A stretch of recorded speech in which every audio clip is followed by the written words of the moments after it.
Senyum berkah Nabi Muhammad SAW untuk pendosa yang jujur.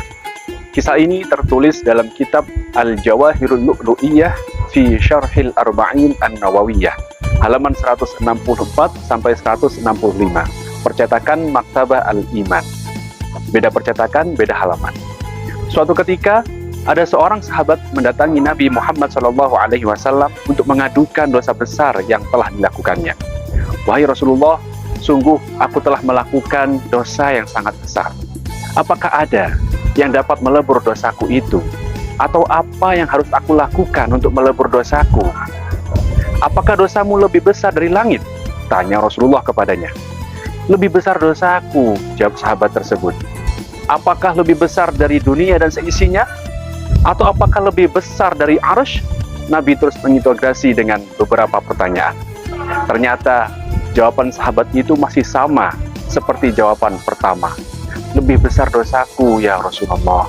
Sekarang kalau dibandingkan dengan ampunan Allah Subhanahu wa taala, kali ini sahabat itu menjawab, tentu lebih besar ampunan Allah ya Rasulullah. Setelah sahabat tersebut menyadari bahwa seberapa besar dosanya, ampunan Allah tetap lebih besar, maka Nabi SAW memberitahukan kepadanya berbagai amal yang dapat melebur dosa-dosanya. Kemudian Nabi SAW bersabda, jihadlah fi sabilillah, berjihadlah di jalan Allah. Namun jawabannya di luar dugaan.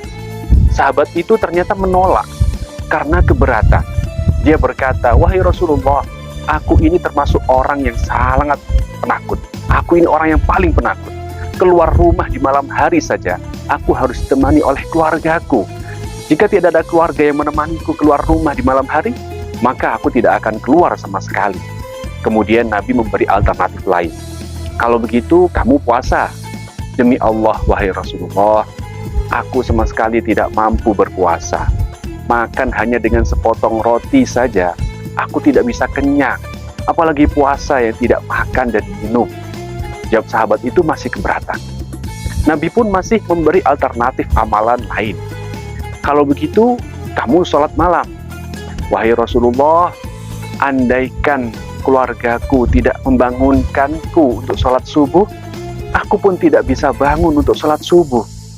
Sholat subuh saja bagiku berat, apalagi sholat malam. Jawab sahabat itu penuh kejujuran. Mendengar jawaban yang penuh kejujuran ini, Nabi Muhammad SAW bukannya marah, justru beliau tersenyum hingga terlihat gigi indah beliau.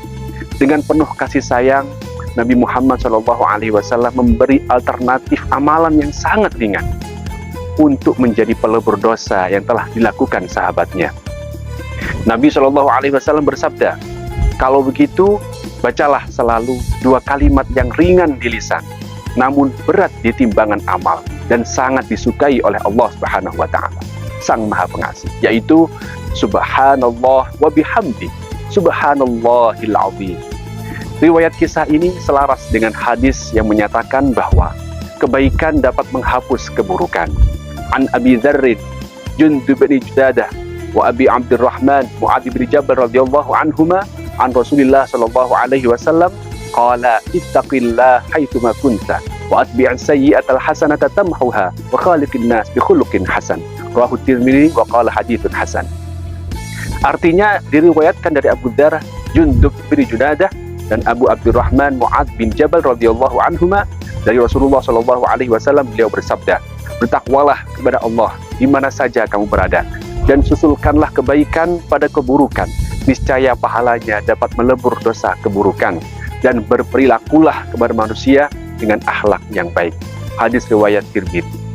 Dari kisah ini dapat diambil pelajaran bahwa sebesar apapun dosa yang telah kita lakukan, baik dosa konvensional maupun dosa digital, kita tidak boleh putus asa dari rahmat Allah, tidak boleh putus asa dari ampunan Allah Subhanahu wa taala yang pasti lebih besar daripada dosa-dosa.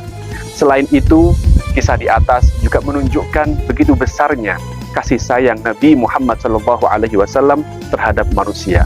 Bahkan terhadap pendosa pun, Nabi tetap menampakkan senyuman lepas penuh kasihnya. Wallahu a'lam. Semoga bermanfaat.